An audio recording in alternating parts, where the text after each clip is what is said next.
Jesse the cat says, how to make guys approach. Well, Jesse, you can't make him approach. You can give him, they actually have done studies on this though, and they found that I think it's around like 60 some odd percent, 67% of men who approach, most men, 67% of men won't approach unless they have, which is 2/3, right? 2/3 of men won't approach a woman unless he gets clear signals from her, clear signals, right? So men and women, one of the biggest differences that they found, generally speaking, between men and women, it's like the most common one, is the way that we communicate, right? Men tend to be less subtle about things, whereas women tend to like try to throw hints out, right? Like for a guy, he looks over at you, and the girl looks at him and like looks down, and she's like looking back at him, and she's like, oh, but I told him to approach with my eyes, right? And the guy's like, what are you talking about, right? And so you want to give him a little bit better hints, right? That's one of the ways that you can do it, is you just look at him in the eyes and then you look down, right? Which is a kind of a submissive thing to do, right? You look him in the eyes and he looks at you and you look down. That's showing submissiveness, which is in the men's dating side, we call it an approach invitation.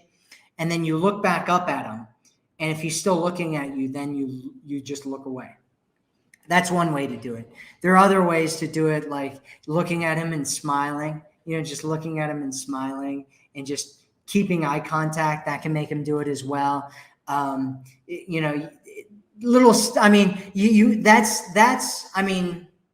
Right. We're talking about subtle versus not subtle.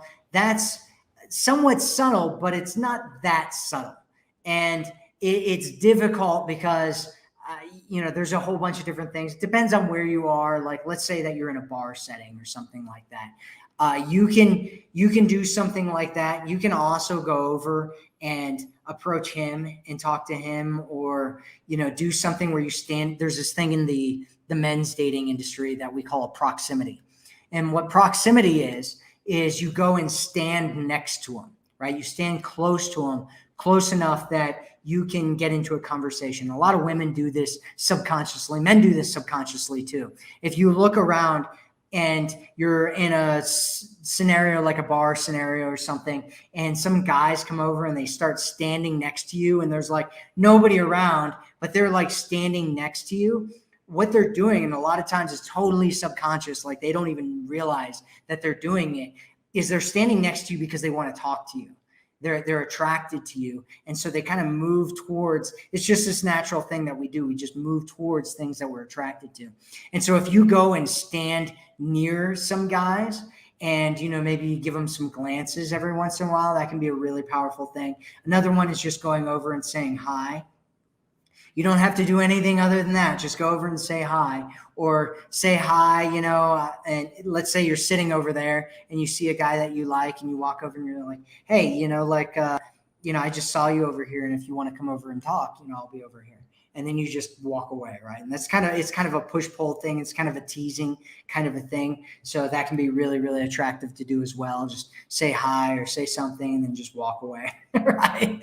And invite them. It's an invitation. You're giving an invitation to come over and talk to you. But I'd need to know more about kind of the scenario you're asking about to know what exactly you could do in that scenario. There are other things that you can do as well.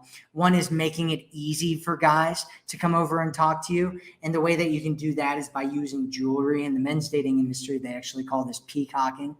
And what you do is you can wear things that can let him comment, right? So you have some jeans, or maybe you have some boots or something that are they're kind of flary, right? They have some flair on them. They have some personality to them. Or maybe you're wearing a cool necklace or something cool that he can come over and make a comment on. It's called like a observational approach or an observational opener where you're making it easy for him to come over and say something to you. And so he sees that necklace and he's like, hey, that's a really cool necklace. Where did you get that? And you start a conversation, and you can turn the conversation somewhere from there. And so you want to do a bunch of different things that can allow and make it easy for a guy to feel like he's going to win when he comes over and talks to you. And you want to make it easy for him to come over and talk to you.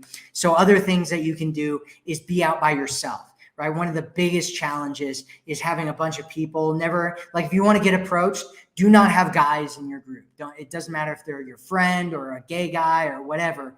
If you want to get approached by men, don't have men in your group.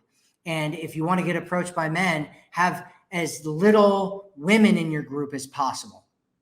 Because the more people they have in the group, the more difficult it is for a guy to come over and approach, because now he's got to engage these other people. He's got to find out whether this guy is somebody that you're dating or not. And he probably already assumed that he is.